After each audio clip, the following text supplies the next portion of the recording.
أشهد أن لا إله إلا الله وحده لا شريك له وأشهد أن محمدًا عبده ورسوله أما بعد فأعوذ بالله من الشيطان الرجيم بسم الله الرحمن الرحيم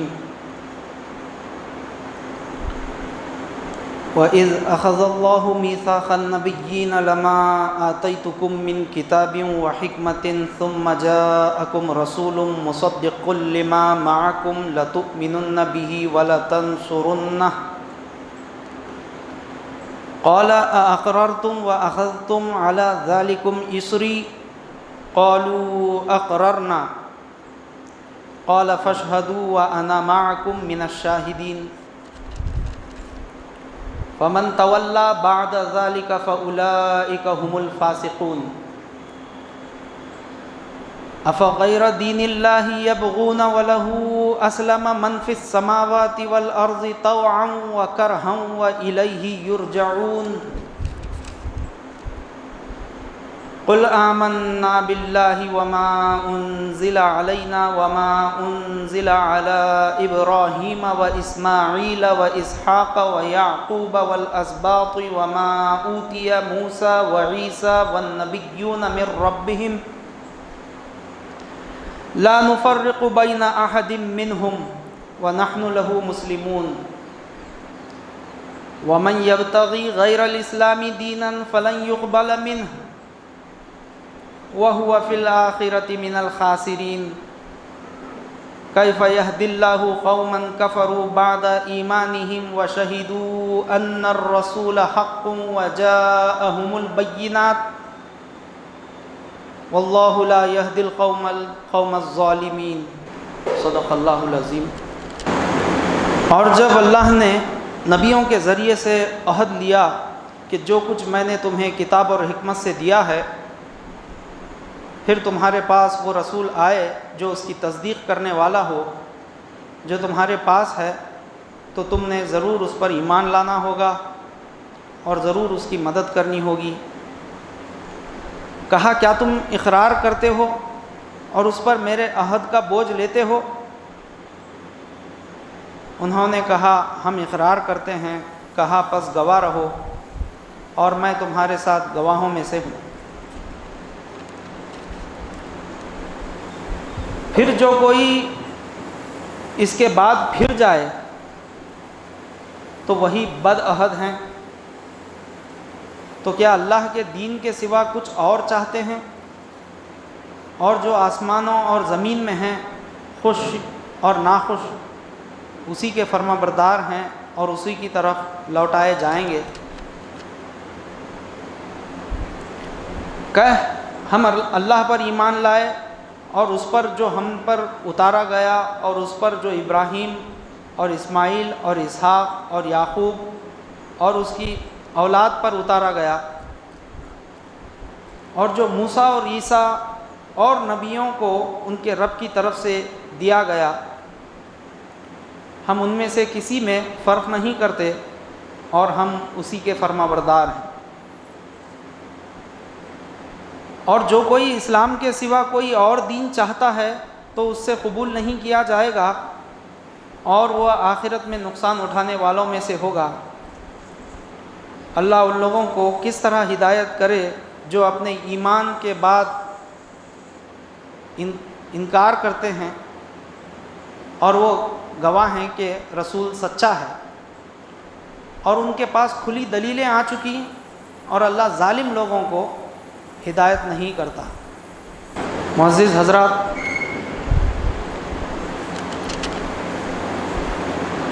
میں نے آپ کے سامنے سورہ آل عمران کے 17ویں رکوع کی چند آیتیں تلاوت کی ہیں، جس کی پہلی آیت میثاق النبیین والی آیت ہے، جس میں اللہ تعالیٰ نے تمام 1,24,000 انبیاء سے عالم ارواح میں میثاق لیا میثاق کہتے ہیں ایک پختہ، ایک مضبوط عہد، اقرار کو۔ ویسے تو سارا قرآن مجید ہی حضور سردار دو عالم صلی اللہ علیہ وسلم کی تعریف اور توصیف بیان کرتا ہے، آپ کا عمل بیان کرتا ہے، آپ کا اسوہ حسنہ پیش کرتا ہے۔ خصوص اس آیت میں حضور سردار دو عالم کی سرداریت اور آپ کا مقام و مرتبہ واضح ہے، بالکل کھلے انداز میں اللہ تعالیٰ نے اس کی صراحت کی، اس کی وضاحت کی۔ اللہ بیان فرماتا ہے وَإِذْ أَخَذَ اللَّهُ مِيثَاقَ النَّبِيِّينَ، اور جب اللہ نے میثاق لیا، یعنی اقرار لیا، وعدہ لیا نبیوں سے۔ وَإِذْ أَخَذَ اللَّهُ مِيثَاقَ النَّبِيِّينَ لَمَا آتَيْتُكُم مِّن كِتَابٍ وَحِكْمَةٍ، کہ میں تمہیں کتاب اور حکمت دے کر بھیج رہا ہوں۔ ہر نبی کو اللہ تعالیٰ نے کتاب دی، صحف دیے، شریعت ہر نبی کے ساتھ تھی، صحف ابراہیم و موسیٰ، اور حکمت ہر نبی کے ساتھ ایک حکمت تھی کہ کیسے لوگوں کو ظلمت سے نکالا جائے، کہ کیسے لوگوں کو اندھیرے سے نکالا جائے، ان کو اللہ سے کس طریقے سے جوڑا جائے، زمانے میں جو بے طوری، جو بگاڑ اور جو بدامنی پیدا ہوتی ہے اس کو کیسے ختم کیا جائے۔ یہ ہر نبی کے پاس ایک حکمت ہوا کرتی ہے، اللہ کی دین ہوتی ہے۔ یہ من جانب اللہ انہیں اللہ عطا کرتا ہے کہ وہ کیسے جو ہے نا لوگوں کو جو خلفشار ہے، جو بدامنی ہے، جو بے طوری ہے، اس کو کیسے امن سے بدلا جائے، کیسے لوگوں کے اندر دنیاوی کثافت کو ختم کر کے لطیف ان کو بنایا جائے، لطافت ان کے اندر پیدا کی جائے، خدائی تعلقات پیدا کیے جائیں۔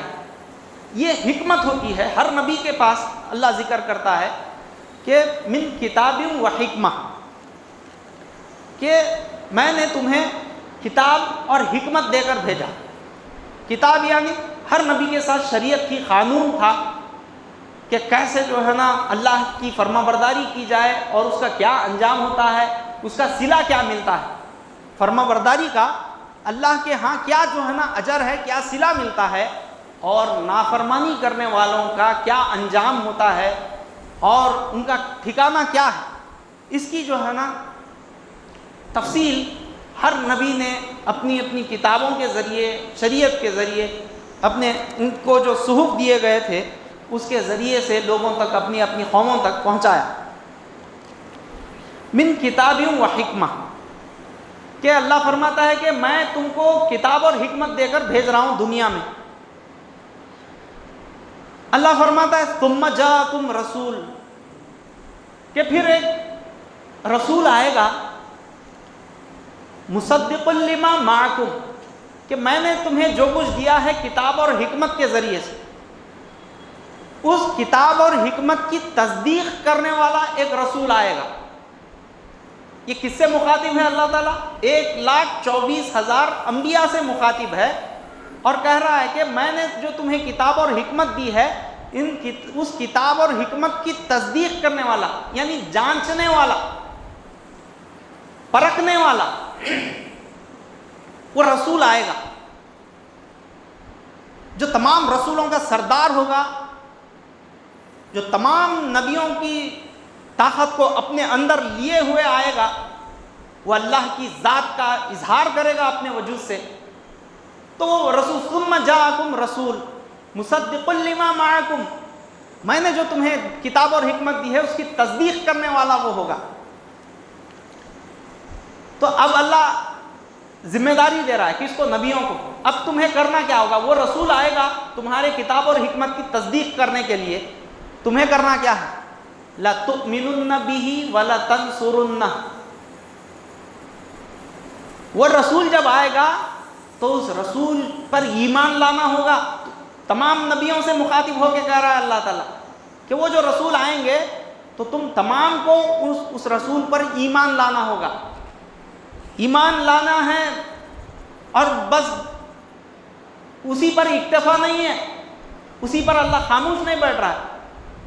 وَلَتَنْصُرُنَّهُ، بلکہ اس کے دین کی تبلیغ کرنی ہوگی، اس کے دین کی تائید کرنی ہوگی، اس کے دین کی مدد کرنی ہوگی، نصرت کرنی ہوگی۔ لَتُؤْمِنُنَّ بِهِ وَلَتَنْصُرُنَّهُ۔ قَالَ أَأَقْرَرْتُمْ وَأَخَذْتُمْ عَلَى ذَلِكُمْ إِصْرِي، کیا میں نے جو تم سے اقرار لیا ہے، کیا تم اس اقرار کو پورا کرتے ہو؟ میں نے جو زائد بوجھ تم پہ جو ڈالا ہے، اسری، کیا تم اس کو نبھاؤ گے؟ کیا تم اس کو پورا کرو گے؟ تمام انبیاء نے کہا قالوا اقررنا، اے اللہ ہم اقرار کرتے ہیں کہ ہم جو ہے نا ایمان لائیں گے اس نبی پر، اور اس کے دین کی تائید کریں گے، نصرت کریں گے، مدد کریں گے۔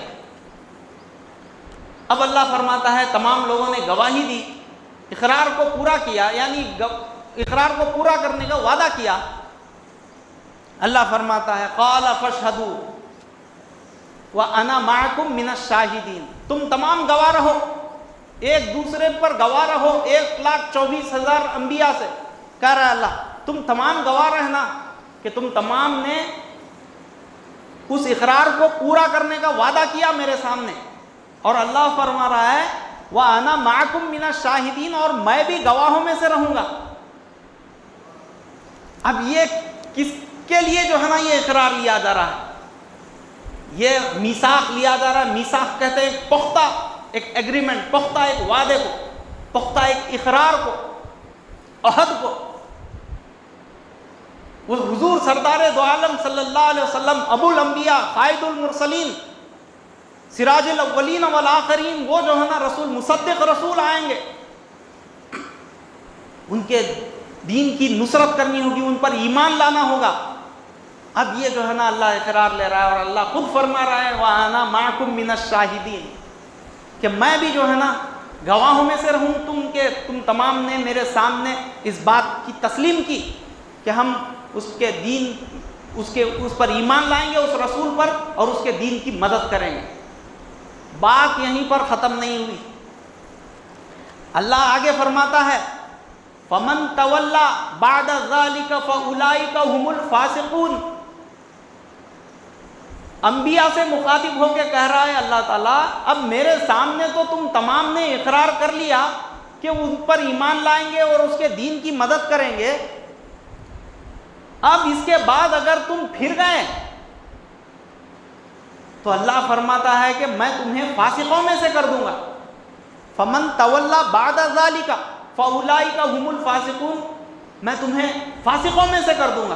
انبیاء سے 1,24,000 انبیاء سے مخاطب ہو کے کہہ رہا ہے اللہ کہ تمہیں ضرور اس پر ایمان لانا ہوگا، اس کے دین کی جو ہے نا مدد کرنی ہوگی۔ اب یہ جو ہے نا یہ ایگریمنٹ، یہ میثاق، ایک وعدہ، ایک اقرار اللہ نے لے لیا۔ اب دیکھنا یہ ہے کہ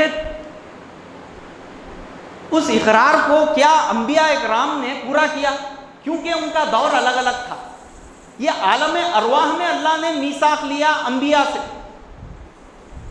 اب 1,24,000 انبیاء جو آئے دنیا میں، الگ الگ خطوں میں، الگ الگ زبانوں میں، اور الگ الگ جو ہے نا موقعوں پر اللہ انہیں بھیجتا رہا۔ اب حضور سردار دو عالم صلی اللہ علیہ وسلم کا زمانہ آیا، تمام 1,24,000 نبیوں کے آخر میں حضور صلی اللہ علیہ وسلم کو اللہ مبعوث فرماتا ہے۔ آپ سرزمین عرب پر، مکے کی سرزمین پر کھڑے ہوتے ہیں اللہ کی جانب سے آخری نبی کی حیثیت سے کہ میں خاتم النبیین ہوں، آخری نبی بنا کر بھیجا گیا ہوں. جب تک کوئی شخص میرے اس پیغام کو قبول نہیں کرتا، میرے اس دین میں داخل نہیں ہوتا، اس کلمے کا اقرار نہیں کرتا لا الہ الا اللہ محمد الرسول اللہ، اس کو نجات نہیں مل سکتی، وہ کامیاب نہیں ہو سکتا. اس کے لیے تمام تر روحانی جو ہے نا مقامات جو ہے نا بند ہو جاتے ہیں. اب حضور صلی اللہ علیہ وسلم کے دربار میں تمام روحانی طاقتوں کا مجموعہ ہوا، اجماع ہوا، تمام روحانی طاقتیں عود کر آئیں حضور صلی اللہ علیہ وسلم کے دربار میں. اس اقرار کو پورا کرنے کے لیے حضور سردار دو عالم صلی اللہ علیہ وسلم نے جو آخری خطبہ دیا حجۃ الوداع کا، اس حجۃ الوداع کے خطبے کے موقع پر 1,24,000 صحابہ موجود تھے، 1,25,000 صحابہ اکرام کا مجموعہ تھا.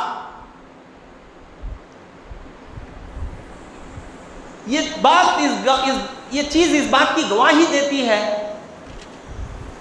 کہ جو اقرار نبیوں نے کیا تھا اس اقرار کو انہوں نے پورا کیا حضور صلی اللہ علیہ وسلم کے دربار میں جمع ہو کر. اور اس کی گواہی خود حضور سردار دو عالم صلی اللہ علیہ وسلم یوں دیتے ہیں. سرکار فرماتے ہیں، حدیث ہے، وَمَنْ أَحَبَّ أَنْ يَنْظُرَ إِلَىٰ إِبْرَاهِيمَ فَلْيَنْظُرْ إِلَىٰ أَبِي بَكْرَ وَمَنْ أَحَبَّ أَنْ يَنْظُرَ إِلَىٰ نُوحٍ فَلْيَنْظُرْ إِلَىٰ عُمَرَ وَمَنْ أَحَبَّ أَنْ يَنْظُرَ إِلَىٰ إِدْرِيسَ فَلْيَنْظُرْ إِلَىٰ عُثْمَانَ وَمَنْ أَحَبَّ أَنْ يَنْظُرَ إِلَىٰ يَحْيَىٰ فَلْيَنْظُرْ إِلَىٰ عَلِيٍّ وَمَنْ أَحَبَّ أَنْ يَنْظُرَ إِلَىٰ عِيسَى ابْنَ مَرْيَمَ فَلْيَنْظُرْ إِلَىٰ أَبِي ذَرٍ غَفَّارِ. آخر میں حضور صلی اللہ علیہ وسلم فرماتے ہیں، مَا مِن نَبِيٍّ إِلَّا لَهُ نَذِيرٌ مِّنْ أُمَّتِي. کوئی نبی کی مثال ایسی نہیں ہے جس کی نظیر میری امت میں نہ ملتی ہو. یعنی اس سے صاف ظاہر ہے کہ 1,24,000 انبیاء جنہوں نے یہ اقرار کیا تھا اللہ کے سامنے کہ قالوا اقررنا، کہ اے اللہ ہم ضرور ایمان لائیں گے اور اس کے دین کی مدد کریں گے.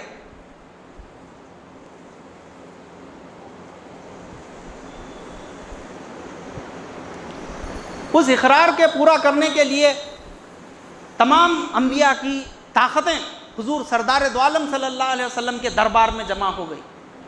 اور حضور فرماتے ہیں، کل انبیائی یومئذ تحت لوائی، کہ وہ دن، اس دن سارے انبیاء میرے جھنڈے کے تلے جمع ہو جائیں گے. یہ تمام باتیں، یہ حدیثیں اور یہ قرآن مجید کی آیتیں اس بات پر دلالت کرتی ہیں کہ وہ جو اقرار لیا گیا تھا نبیوں سے اللہ کی جانب سے، اس اقرار کو پورا کرنے کے لیے تمام 1,24,000 نبیوں کا مجموعہ حضور صلی اللہ علیہ وسلم کے دربار میں تمام لوگوں نے دیکھا کہ تمام 1,24,000 انبیاء اپنے اپنے قوموں کو لیے ہوئے حضور صلی اللہ علیہ وسلم کے دربار میں جمع ہوئے. تو یہ جو ہے نا حضرت قبلہ عالم فرماتے ہیں کہ پھل کی صورت میں تھے سدرے میں صحابہ سارے، جہاں پہ جبریل کے پر جلنے کا اندیشہ تھا، اور عروجی میں تھی جبریل کی پرواز عاجز، اور براق بھی دم توڑ دی، رف رف آیا. رہ گئے سارے نبیوں کے مقام نیچے، اپنے اصحاب کو بر عرش معلیٰ دیکھا. یعنی حضور صلی اللہ علیہ وسلم جب معراج پر جاتے ہیں تو صرف تنہا نہیں جاتے، اپنے صحابہ کو، اپنے اصحاب کو ساتھ لے جاتے ہیں.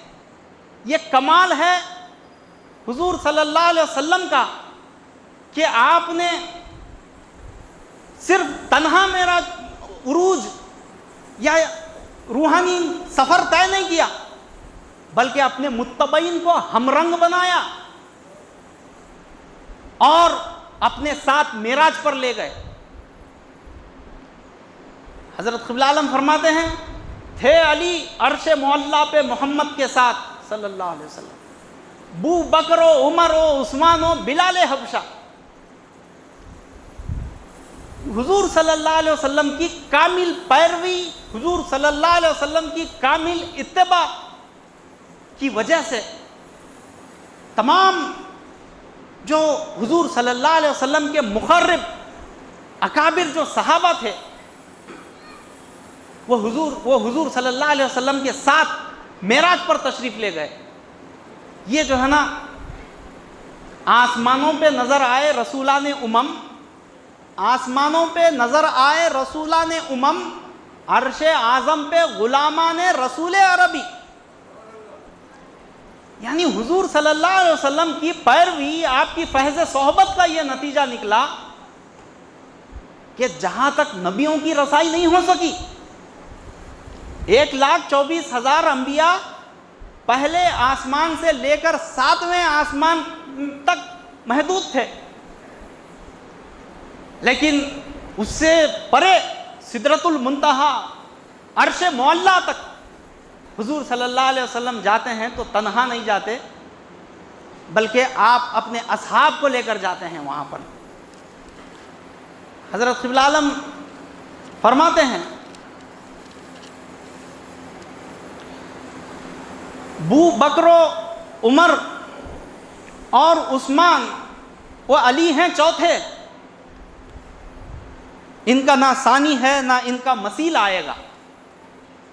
یہ بے مثل لوگ تھے جو حضور صلی اللہ علیہ وسلم کی رفاقت، آپ کے رنگ میں رنگین ہو گئے، ایسے رنگین بنایا حضور صلی اللہ علیہ وسلم نے اپنے اصحاب کو، اپنے رنگ میں رنگین کیا کہ جب کوئی اجنبی آدمی آتا، کوئی نیا آدمی آتا تو اس کو پہچاننے میں بڑی مشکل ہو جاتی، پہچان نہ سکتے تھے کہ اس میں حضور صلی اللہ علیہ وسلم کون ہیں، نبی کون ہیں، اور ان کے رفقا کون ہیں، ان کے صحابہ کون ہیں، پہچان نہیں سکتے تھے۔ اس لیے کوئی اجنبی لوگ آتے، کوئی دور دراز سے لوگ حضور صلی اللہ علیہ وسلم کی زیارت کے لیے یا آپ سے شرف ملاقات کے لیے جب آتے تو لوگ یہ پوچھنے پر مجبور ہو جاتے کہ ایکم محمد، ایکم محمد، کہ تم میں محمد صلی اللہ علیہ وسلم کون ہے؟ کیونکہ سب کا ایک ہی وضاحت، سب کا ایک ہی حلیہ، سب ایک ہی جو ہے نا بال کے چھوڑے ہوئے، داڑھی کے بڑھانے والے، ہر صحابی کا یہی ٹھاٹ تھا ماشاء اللہ، سب ایک ہی جو ہے نا حلیے میں، سب ایک ہی جو ہے نا دراز زلفیں، تمام کے دراز داڑیاں، سب کے دراز جو ہے نا لباس، فقیرانہ لباس میں ملبوس سارے لوگ، تو نئے لوگوں کو پہچاننے میں دقت پیش آ جاتی ہے، ارے یہ اس میں حضور کون ہے، نبی کون ہے، اس میں رسول اللہ کون ہے؟ تو یہ جو ہے نا اپنے رنگ میں رنگین بنایا، ظاہری طور پر بھی اور روحانی طور پر اپنے ساتھ عرش معلیٰ تک رسائی کروائی۔ یہ حضور صلی اللہ علیہ وسلم کی تعلیمات اور آپ کی فیض صحبت کا یہ نتیجہ ہے کہ جو معمولی سی باتوں پر نسلیں در نسلیں جو لڑائی کرتے تھے، جہالت، دور جاہلیت کے نام سے جس دور کو یاد کیا جاتا تھا، جس دور کے لوگوں کو یاد کیا جاتا تھا، حضور صلی اللہ علیہ وسلم کی فیض صحبت کا یہ نتیجہ نکلا کہ وہ لوگ عرش اعظم تک، عرش معلیٰ تک پہنچ گئے۔ حضور صلی اللہ علیہ وسلم فرماتے ہیں کہ جب سورہ ہود کی آیت نازل ہوتی ہے، فاستقم کما امرت ومن تاب معک، تو سرکار فرماتے ہیں کہ یہ اتنا بڑا بوجھ تھا کہ سورہ ہود کی آیت نے میری کمر کو جھکا دیا، یعنی اس میں ایک بہت بڑی ذمہ داری تھی. فاستقم کما امرت ومن تاب معک، یعنی اے حبیب صلی اللہ علیہ وسلم، آپ اکیلے ایکا و تنہا معراج پر جانا یہ کوئی بڑی بات نہیں ہے، بلکہ اپنے متبعین کو، اپنے اصحاب کو اپنے ساتھ لے چلو. یہ جو ہے نا کسی نبی میں جو ہے نا یہ کمال نہیں تھا کہ اپنے متبعین کو ہمرنگ بنا سکے، اپنے ساتھ جو ہے نا روحانی سفر میں اپنے ساتھ لے جا سکے. یہ حضور صلی اللہ علیہ وسلم کا کمال ہے کہ آپ نے اپنے اصحاب کو عرش معلیٰ تک رسائی کروائی.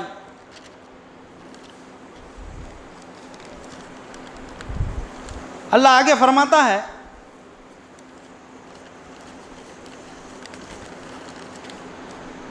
افغیر دین اللہ یبغون ولہ اسلم من فی السماوات والارض طوعا وکرہا والیہ یرجعون. تو کیا اللہ کے دین کے سوا کچھ اور چاہتے ہیں؟ اور جو آسمانوں اور زمین میں ہیں برضا و رغبت یا مجبوری میں اسی کے فرما بردار ہیں، طوعاً و کرہن، اور اسی کی طرف لوٹائے جائیں گے. اب اللہ تعالیٰ اس میں فرماتا ہے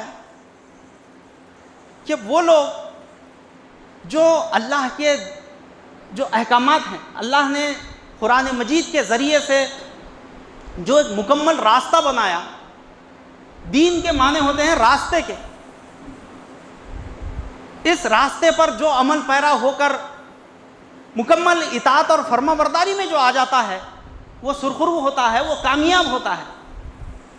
اگر اللہ کی آیتیں جب ان کے سامنے پیش ہوتی ہیں لوگوں کے سامنے، اور جب ہدایت ان تک پہنچتی ہے، تو جنہوں نے انکار کیا اور جو لوگ محض اپنے مفاد کے لیے، اپنی جو ہے نا جلب منفیت کے لیے جنہوں نے اس میں توڑ مڑوڑ کی اور اپنی جو ہے نا مرضی کے مطابق اس کی تفسیر کی، اس کو پیش کیا، تو ویسے لوگوں کے متعلق اللہ فرماتا ہے کہ طوعاً و کرہن الیہ یرجعون، کہ اگر وہ راضی خوشی نہ آئیں تو انہیں زور زبردستی لایا جائے گا، کیونکہ یہ جو دین ہے ایک مکمل دین ہے. اللہ فرماتا ہے الیوم اکملت لکم دینکم واتممت علیکم نعمتی ورضیت لکم الاسلام دینا، کہ آج کے دن میں نے تمہارے لیے تمہارے دین کو مکمل کر دیا. الیوم اکملت لکم دینکم واتممت علیکم نعمتی ورضیت لکم الاسلام دینا. قرآن مجید کے نزول کے اعتبار سے یہ بالکل آخری آیت ہے. اس میں اللہ تعالیٰ فرماتا ہے کہ آج کے دن میں نے تمہارے لیے تمہارے دین کو مکمل کر دیا اور تمام نعمتیں میں نے مکمل کر دی، اور میں راضی ہوا تم کو دین اسلام دے کر.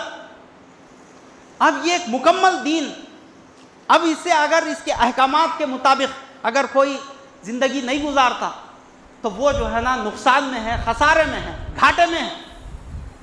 اللہ نے زمانے کی قسم کھا کے کہی والعصر ان الانسان لفی خسر، زمانے کی قسم کھا کے اللہ کہتا ہے کہ یقیناً انسان نقصان میں ہے، گھاٹے میں ہے، خسارے میں ہے. اب اس نقصان سے، اس خسارے سے، اس گھاٹے سے وہی لوگ بچے ہوئے ہیں جو اللہ کے کامل اتباع کرتے ہیں، اللہ کے دین پر ایمان لاتے ہیں، حضور سردار دو عالم صلی اللہ علیہ وسلم پر ایمان لاتے ہیں اور عمل صالح کرتے ہیں. وہ پاک عمل، وہ اللہ کو راضی کرنے والا عمل جس سے اللہ راضی ہوتا ہے. ایسے تو بہت ساری جو ہے نا چیزیں قرآن میں اور احادیث میں بیان کی گئی ہیں، لیکن بہت ساری سنتیں ہیں، لیکن وہ کون سا عمل ہے جس کی وجہ سے باطل طاقتوں کا خاتمہ ہوا؟ وہ کون سا لائے عمل تھا جس سے کفر اپنا سا منہ لے کر رہ گیا؟ وہ جو ہے نا لائے عمل اور وہ جو ہے نا اسوہ حسنہ حضور سردار دو عالم صلی اللہ علیہ وسلم کا جو جارحانہ عمل کے ذریعے سے حضور صلی اللہ علیہ وسلم اور صحابہ کرام نے انتھک محنت کر کے اور اس باغ کو، اسلام کے اس باغ کو اپنے خون سے سینچا اور بے مثل قربانیاں پیش کی۔ حضرت قبلہ عالم فرماتے ہیں مال و کپڑا دیا اور عورتیں کر دی حاضر، ہے کہیں ایسے بھی انصار بنانے والا۔ ایسے بے مثل صحابہ جنہوں نے پانی کی طرح جب کبھی بھی اسلام کے لیے ضرورت پڑی تو اپنا مال جو ہے نا لگا دیا، پانی کی طرح بہا دیا، اور جب کبھی بھی جان دینے کی ضرورت آئی تو یہ نہیں سوچا کہ جو ہے نا ارے اگر ہم جنگ میں جائیں، اپنی جان چلی جائے تو میرے بیوی بچوں کا کیا ہوگا، میرے گھر بار کا کیا ہوگا، میرے ماں باپ کو کون دیکھے گا، یا میری کاروبار تجارت کی کون نگرانی کرے گا۔ ان سب چیزوں کی پرواہ نہیں کی۔ ان کے پیش نظر، ان کے مد نظر اللہ اور اس کے رسول کا فرمان تھا، اس کی جو ہے نا فکر تھی، اس کو غالب کرنے کے لیے، دین اسلام کو نافذ کرنے کے لیے انہوں نے جو ہے نا اپنے تن من دھن کی بازی لگا دی۔ جرأت اور جواں مردی اور شجاعت کے وہ جوہر دکھائے کہ دنیا، مسلمان تو مسلمان، غیر مسلم جو اسلام دشمن طاقتیں ہیں وہ لوگ جو ہے نا تعریف کرنے پر مجبور ہیں کہ ایسی کیسی جو ہے نا جنگیں لڑی اور ایسا کیسی جو ہے نا ان کو نصرت ملی، کیسے یہ لوگ فتح پائے۔ حالانکہ نہ ان کے پاس ہتھیار تھا، نہ ان کے پاس جو ہے نا کھانے پینے کی کوئی چیزیں تھی، بھوکے فاقے رہے، پیٹ پر پتھر بنے ہوئے ہیں، لیکن جو ہے نا وہ شجاعت اور دین اسلام کے لیے، دین کو غالب کرنے کے لیے وہ جوہر دکھائے کہ جو ہے نا تاریخ جو ہے نا آج تک حیران ہے، لوگ حیران ہیں، ششدر ہیں، انگشت بندندہ ہیں کہ مختصر سے مٹھی بھر لوگ کفار مشرکین کی بڑی بڑی جو ہے نا جماعتوں پر کیسے غالب آ گئے۔ اس کی وجہ یہ تھی کہ ان کے پاس جو ہے نا اپنی جان کی پرواہ نہیں تھی، اپنے مال کو جو ہے نا کو بچا کے رکھنے کی فکر نہیں تھی۔ جب کبھی بھی ضرورت آئی تو پانی کی طرح مال بہایا، اور جب کبھی بھی جو ہے نا دین کے لیے جان دینے کی نوبت آئی تو اپنی جان کی بازی لگا دی۔ علامہ اقبال فرماتے ہیں ٹل نہ سکتے تھے اگر جنگ میں اڑ جاتے تھے، پاؤں شیروں کے بھی میدان سے اکھڑ جاتے تھے، تجھ سے سرکش ہوا کوئی تو بگڑ جاتے تھے، تیغ کیا چیز ہے ہم توپ سے لڑ جاتے تھے۔ نقش توحید کا ہر دل پہ بٹھایا ہم نے، زیر خنجر بھی یہ پیغام سنایا ہم نے، مصیبتیں آئی تو پتلی گلی سے چلے نہیں گئے، بلکہ مصیبتوں کو دعوت دیے، مصیبتوں کو ٹھوکر مار کر اٹھائے۔ یہ مومن بندے کی پہچان ہوتی ہے، مصیبت کو خود ہی بلاتا چلا جا، علم حریت کا اڑاتا چلا جا۔ یہ مومن بندے کی پہچان ہوتی ہے کہ وہ جو ہے نا مصیبتوں کو جگاتا ہے، مصیبتوں میں ہاتھ ڈالتا ہے، اس کو پتا ہوتا ہے کہ یہ فلاں علاقے میں ہم اگر جائیں تو جان کے لالے پڑ جائیں گے۔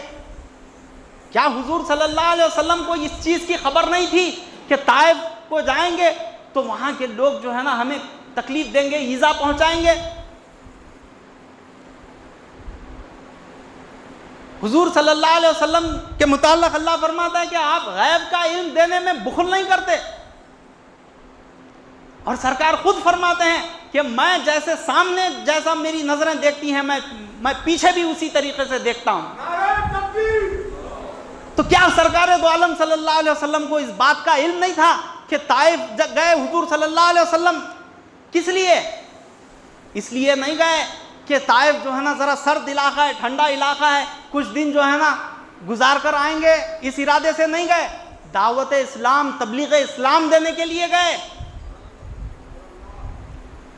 اسلام کے اس عالمگیر پیغام کو، حق اور صداقت کے اس پیغام کو لے کر گئے۔ یہ بتائے کہ جو ہے نا جب تک تم اسلام قبول نہ کرو گے، جب تک تم یہ جو دین ہے، دین اسلام جو آخری دین ہے اور اللہ تعالیٰ نے مجھے خاتم النبیین بنا کر بھیجا ہے، اس پیغام کو جب تک تم قبول نہیں کرو گے تم جو ہے نا نجات نہیں پا سکو گے۔ تمہاری جو ہے نا اگر تم اسلام قبول کرو تو تمہاری نسلیں جو ہے نا امن میں رہیں گی، کامیاب ہو جاؤ گے تم۔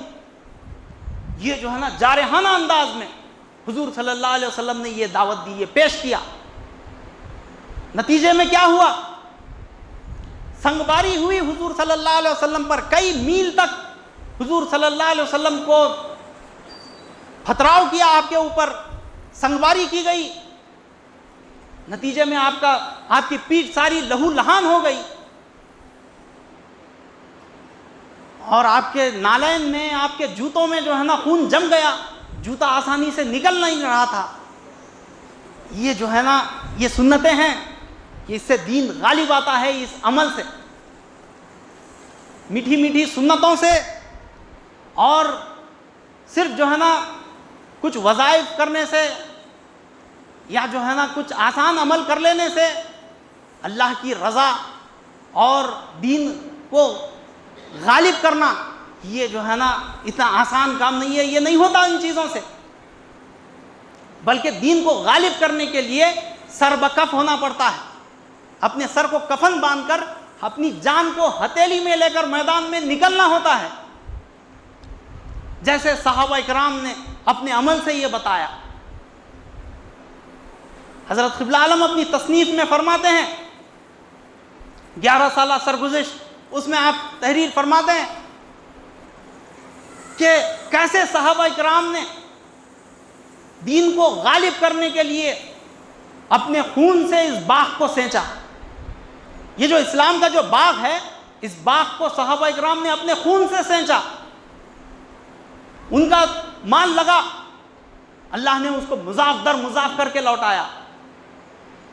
صحابہ اکرام نے اپنی جانیں لگائیں، نتیجے میں یدخلون فی دین اللہ افواجا کا نظارہ ان کو دکھایا اللہ تعالیٰ نے، کہ لوگ فوج در فوج اسلام میں داخل ہوتے گئے۔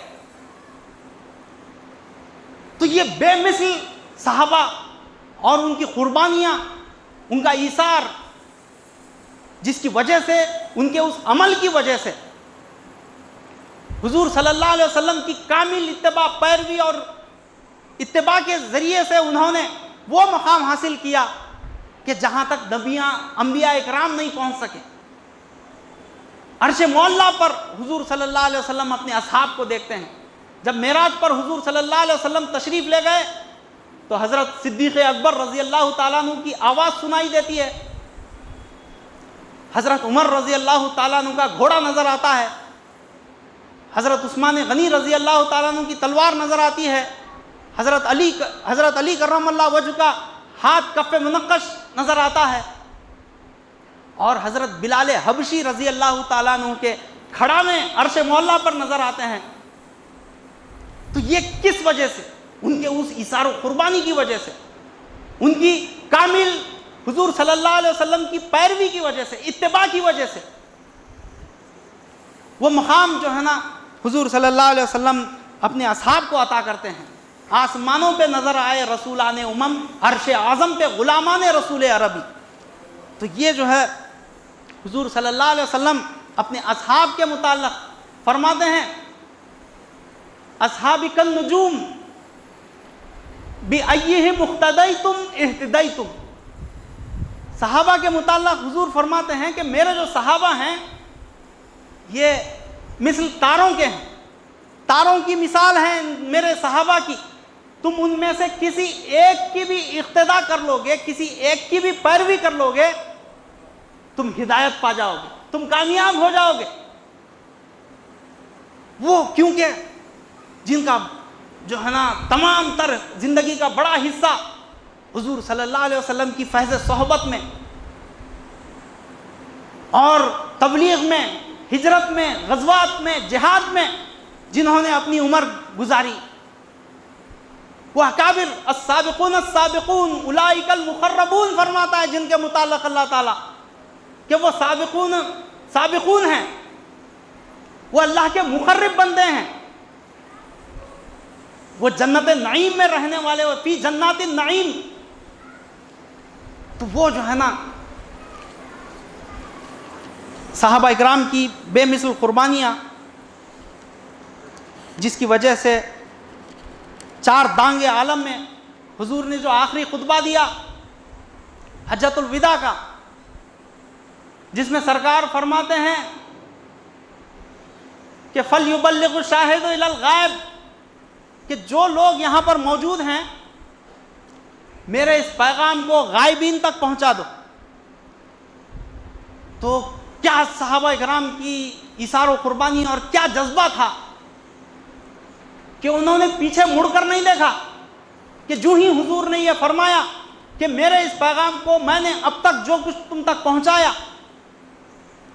میرے اس پیغام کو ساری دنیا میں، چار دانگے عالم میں اس کو پھیلا دو، اس کو پیش کرو۔ تو تاریخ میں آتا ہے کہ صحابہ اکرام کی سواریوں کا رخ جس طرف تھا اس طرف نکل گئے صحابہ اکرام، پلٹ کر نہیں دیکھا کہ ارے گھر بار ہے، بیوی بچے ہیں، خاندان قبیلہ ہے، کاروبار ہے، تجارت ہے، ان سب چیزوں کی پرواہ نہیں کی، کیونکہ ایک مومن بندے کے پیش نظر شہادت ہے مطلوب، مقصود مومن، نہ مال غنیمت نہ کشور کشائی، یہ اس کے پیش نظر ہوتا ہے۔ دین کو غالب کرنا، حضور صلی اللہ علیہ وسلم کے فرمان کو نافذ کرنا، یہ ان کے پیش نظر ہوتا ہے۔ اس چیز کو جو ہے نا مد نظر رکھ کر صحابہ اکرام نے اپنے سر کو کفن باندھ کر میدان میں نکل گئے، اور جو ہے نا کہاں کہاں پہنچے۔ کئی صحابہ ہندوستان کو آئے، کہاں عربستان کا علاقہ، ہزاروں میل دور سمندری علاقوں سے، کیسے کیسے جو ہے نا اس دور میں سہولتیں نہیں تھی، کئی صحابہ اکرام ہندوستان تشریف لائے۔ کس لیے؟ اس لیے نہیں آئے کہ ہندوستان جو ہے نا بڑی کا جو علاقہ ہے بڑا زرخیز علاقہ ہے، پہلے اس کو سونے کی چڑیا کہا جاتا تھا، چلو کچھ جو ہے نا یہاں سے کچھ تجارت کریں گے فلاں، یہ غرض سے نہیں ہے، دنیاوی غرض سے، بلکہ دین کو غالب کرنے کے لیے، دین کو پھیلانے کے لیے، تبلیغ اسلام کے اہم فریضے کو نافذ اس کو پورا کرنے کے لیے آئے۔ کیونکہ ایک مومن بندے کے پیش نظر اِنَّ صَلَاتِي وَنُسُكِي وَمَحْيَايَ وَمَمَاتِي لِلَّهِ رَبِّ الْعَالَمِينَ، بے شک میری نماز، میری قربانی، میرا جینا، میرا مرنا اللہ رب العالمین کے لیے ہوتا ہے، اللہ رب العالمین کے احکامات کو نافذ کرنے کے لیے ہوتا ہے، اللہ اور اس کے رسول کی جو ہے نا کامل پیروی کرنے کے لیے ہوتا ہے۔ تو یہ جو ہے نا، کیونکہ یہ ایک بنیادی چیز ہے، ایک بنیادی تعلیمات میں سے ہے قرآن مجید کی، کہ ایک مومن بندہ اس کو اپنی جان کی فکر نہیں ہوتی، نہ اپنے مال کی پرواہ ہوتی ہے۔ کیوں؟ کیونکہ وہ اپنا مال اور اپنی جان اللہ کے حوالے کر دیا ہوتا ہے پہلے ہی۔ قرآن مجید میں اللہ فرماتا ہے ان اللہ اشتری من المؤمنین انفسہم واموالہم بان لہم الجنہ، اللہ فرماتا ہے کہ میں نے مومن بندوں سے ان کے مالوں کو اور ان کی جانوں کو خرید لیا۔ اب مومن کا مال نہ اس کا مال رہا، نہ مومن کی جان اس کی جان رہی۔ ان اللہ اشتری من المؤمنین انفسہم واموالہم بان لہم الجنہ، اور اس کے عوض میں ان کو جنت کا حقدار گردانا،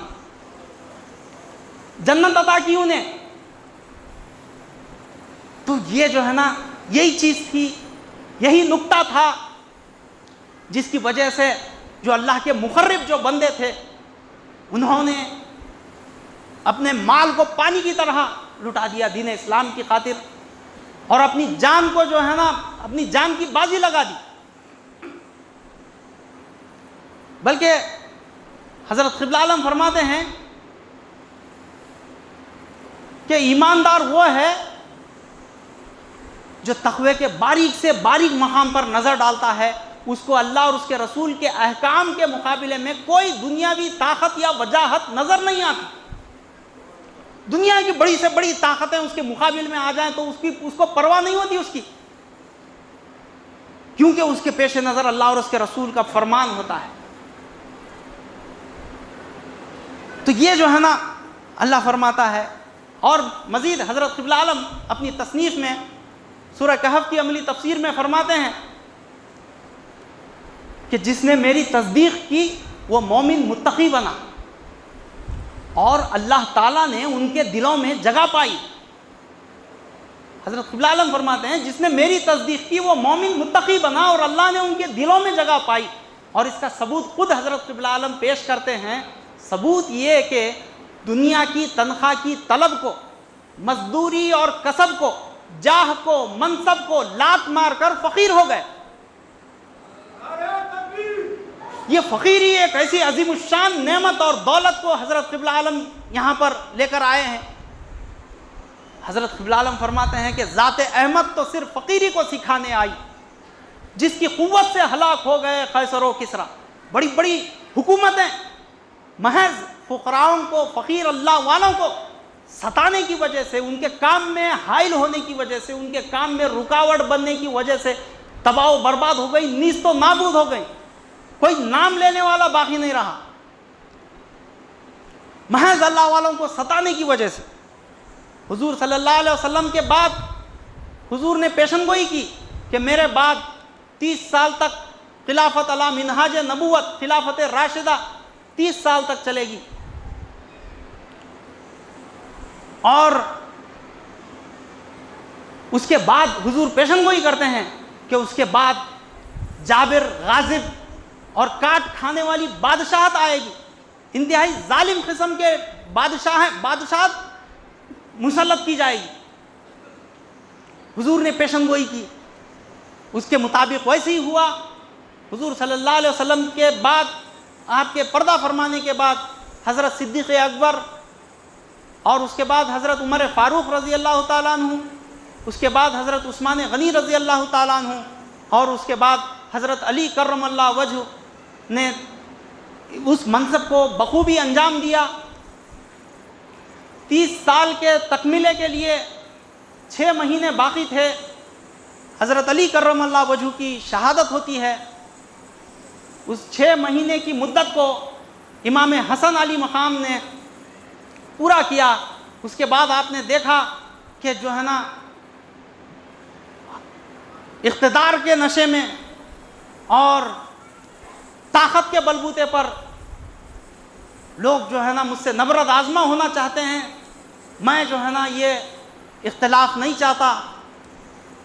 آپ سبکدوش ہو جاتے ہیں.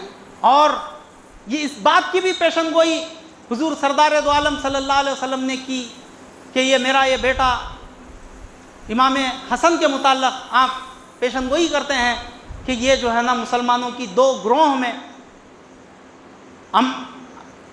اختلاف جو پڑ جاتا ہے اس کو درست کرنے کے لیے اور اس کو امن سے بدلنے کے لیے یہ پیش ہوگا. اور آپ کو زہر دے کر شہید کیا گیا. اس کی بھی پیشن گوئی. جنت سے جو 2 جوڑے آئے تھے، ایک ہرے رنگ کا، سبز رنگ کا، اور ایک سرخ رنگ کا، لال رنگ کا جوڑا، جو امام حسن کو سبز رنگ کا جوڑا دیا گیا، یعنی اس میں یہ اشارہ تھا کہ آپ کو زہر دے کر شہید کیا جائے گا. امام حسین علی مقام کو سرخ رنگ کا جوڑا دیا گیا. اس سے یہ مراد ہے کہ آپ کو شہید کیا جائے گا، قتل کیا جائے گا آپ کو. تو یہ جو ہے نا اس کے بعد حضور کی پیشن گوئی کے مطابق بنو امیہ کا جو دور تھا 1-2 سال نہیں رہا، یہ کئی سال تک، 20 سال تک معاویہ کی حکومت رہی. ظلم سے، تشدد سے، بربریت سے اور طاقت کے بلبوتے پر انہوں نے حکومت کی، ظلم و جبر کیا. حجاج بن یوسف 20 سال تک گورنر رہا. اور یہ لوگ ایسے نہیں تھے کہ جو ہے نا بے نمازی، بے روزگار، بے روزے دار ایسے نہیں تھے. صوم و صلات کے پابند تھے. بنو امیہ کے لوگ نماز، روزہ، خطبات دیا کرتے، لوگوں کی جو ہے نا وہ حکومت کرتے.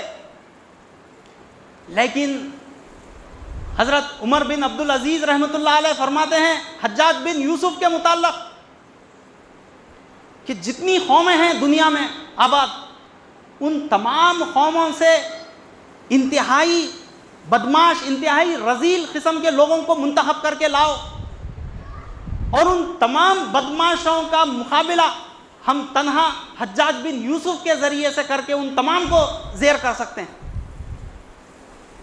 آج یہاں پر پاک و ہند میں، عربستان سے ہٹ کر دوسرے کئی ممالک میں جو قرآن پڑھی جاتی ہے، جس میں اعراب لگے ہوئے ہیں، جو زیر زبر پیش تنوین وغیرہ جو اعراب لگے ہوئے ہیں، یہ قرآن اس حالت میں نازل نہیں ہوا، یا جو حضور صلی اللہ علیہ وسلم نے جو لکھوایا قرآن مجید کو اس حالت میں نہیں تھا، بغیر اعراب کے تھا، یعنی زیر زبر پیش کے بغیر تھا۔ تو جو خارجی تھے یا جو ہے نا دیگر ملکوں سے جن کا تعلق تھا، ان لوگوں کو پڑھنے میں دقت پیش آ رہی تھی، تو اسی لیے یہ جو کارنامہ ہے زیر زبر پیش اعراب کا، یہ حجاج بن یوسف کا کارنامہ ہے۔ بڑی بڑی خدمات ہیں، لیکن ان کا رویہ کیا تھا؟ انتہائی ظالمانہ رویہ تھا، ظلم و تشدد کرتے تھے، جبر کرتے تھے، طاقت کے پیسوں کے بلبوتے پر لوگوں کو زخم پہنچاتے، تکلیف دیتے۔ یہ خیر اس کی الگ تفصیلات ہیں۔ یہ جبر و قہر نہیں، یہ عشق و مستی ہے کہ جبر و قہر سے ممکن نہیں جہاں بانی۔ اللہ تعالیٰ سے دعا ہے کہ اللہ ہم تمام سے دین اسلام کی خدمت لے۔ بارک اللہ لنا ولکم فی القرآن العظیم ونفعنا ایاکم بالآیات والذکر الحکیم، انہ تعالی جواد کریم ملک عظیم بالرؤوف الرحیم رب حلیم۔ الحمدللہ رب العالمین الرحمن الرحیم مالک یوم الدین، ایاک نعبد و ایاک نستعین، اہدنا الصراط المستقیم صراط الذین انعمت علیہم غیر المغضوب علیہم ولا الضالین، آمین۔ تمام تعریفیں اللہ رب العالمین کے لیے ہے، جو تمام کائنات کی ربوبیت کرتا ہے، لوگوں کو اپنی منزل مقصود تک پہنچنے کے لیے جو سامان درکار ہے اس کو فراہم کرنے والی ذات رب کی، نشو و نما کرنا، پالنا، پوسنا، پرورش کرنا، لوگوں کو بتدریج بام عروج تک پہنچانا، یہ رب کا کام ہے۔ تمام کائنات کی ربوبیت کرتا ہے، تو اسی کے لیے تمام تعریفیں ہیں۔ الحمد، خاص تعریف کا جو حقدار ہے وہ اللہ کی ذات ہے۔ اور قرآن مجید میں ہی اس کی تفسیر میں اللہ بیان فرماتا ہے کہ اگر آپ ویسے ہر نماز میں ہم یہ پڑھتے ہیں الحمدللہ رب العالمین، بلکہ ہر رکعت میں پڑھتے ہیں کہ تمام تعریفیں اللہ رب العالمین کے لیے ہیں، لیکن صرف زبانی اس کو ادا کر دینے سے ان حرفوں کو، ان باتوں کو اللہ کی حمد قائم نہیں ہوتی۔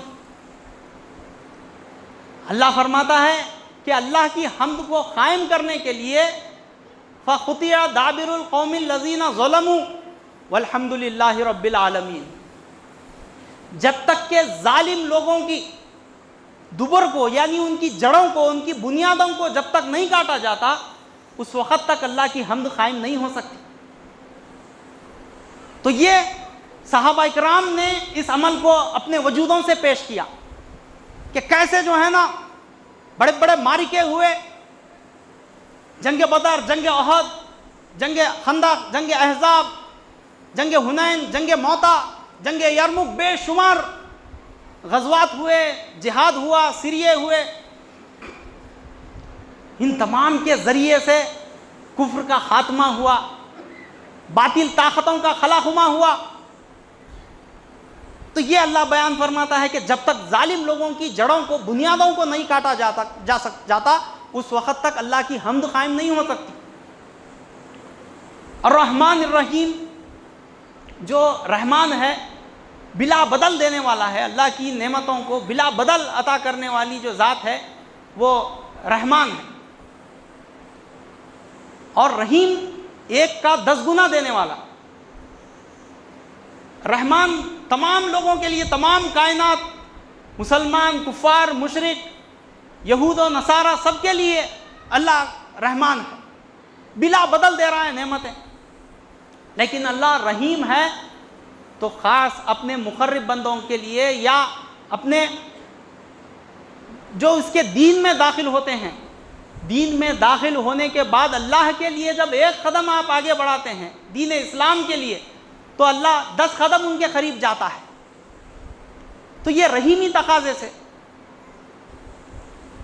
پھر اگر اتنی جو ہے نا آسانیاں ہونے کے بعد اگر کوئی دنیا میں جو ہے نا پھنسا رہ جائے، دنیاوی معاملات میں لگا رہے، اللہ اور اس کے رسول کی کامل اتباع پیروی نہ کرے، تو اللہ پھر مالکی یوم الدین بن کر حساب کتاب لینے پر قادر ہے۔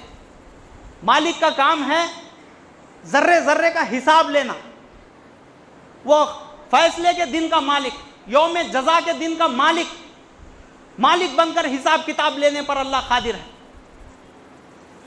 ایاک نعبد و ایاک نستعین، اے اللہ ہم تیری ہی عبادت کرتے ہیں اور ہم تجھ ہی سے مدد مانگتے ہیں۔ حضرت قبلہ عالم فرماتے ہیں کہ ایاک نعبد و ایاک نستعین کہنے کے حقیقی معنوں میں جو حقدار تھے وہ صحابہ اکرام تھے، کہ کیسے ان کا عملی اقدام تھا، کیسا ان کا عمل تھا کہ دین اسلام کو غالب کرنے کے لیے یہ ان کا ایمان تھا کہ اے اللہ ہم تیری ہی عبادت کرتے ہیں، اے اللہ ہم تجھ ہی سے مدد مانگتے ہیں، کسی اور کے ہم دستے نگر نہیں، کسی اور کے سامنے ہم ہاتھ پھیلانے والے نہیں، اے اللہ تو ہی ہمارے دین کی نصرت فرما۔ فانصرنا علی القوم الکافرین، میدان میں نکل کر صحابہ کرام نے مدد مانگی، مسجدوں میں، گھروں میں، مصلوں پر بیٹھ کر نہیں، فانصرنا علی القوم الکافرین، اے اللہ ہمیں کافر قوم پر نصرت دے، مدد دے۔ کہاں پر دعا کی صحابہ کرام نے؟ میدانوں میں، ان کی بے مثل قربانیاں صحابہ کرام کی۔ یہ جو ہے نا حضور صلی اللہ علیہ وسلم کے انتہائی مقرب صحابہ، اکابر۔ علامہ اقبال فرماتے ہیں غرض میں کیا کہوں تجھ سے کہ وہ صحرا نشیں کیا تھے، جہاں گیرو جہاں بانو جہاں دارو جہاں آرا، اگر چاہوں تو نقشہ کھینچ کر الفاظ میں رکھ دوں، مگر تیرے تخیل سے فزوں تر ہے وہ نظارہ۔ تجھے آبا سے اپنے کوئی نسبت ہو نہیں سکتی، کہ تو گفتار وہ کردار، تو ثابت وہ سیارہ۔ تجھے اس قوم نے پالا ہے آغوش محبت میں، کچل ڈالا تھا جس نے پاؤں میں تاج سرے دارا۔ وہ جو ہے نا بے مثل قربانیاں، وہ عمل اور وہ ایثار صحابہ اکرام کا، جن کی وجہ سے چار دانگے عالم میں اسلام پھیلا۔ حضور فرماتے ہیں جیسا میں نے حدیث سنائی اصحاب النجوم والی، میرے جو صحابہ ہیں وہ تاروں کی مانند ہے، تم ان میں سے کسی ایک کی بھی اگر پیروی کر لو گے تو تم فلاح پا جاؤ گے، کامیاب ہو جاؤ گے۔ اللہ تعالیٰ ہدایت عطا فرمائے، اللہ قرآن مجید کو سمجھ کر اس پر عمل کرنے کی اللہ ہم سے کام لے، توفیق عطا فرمائے۔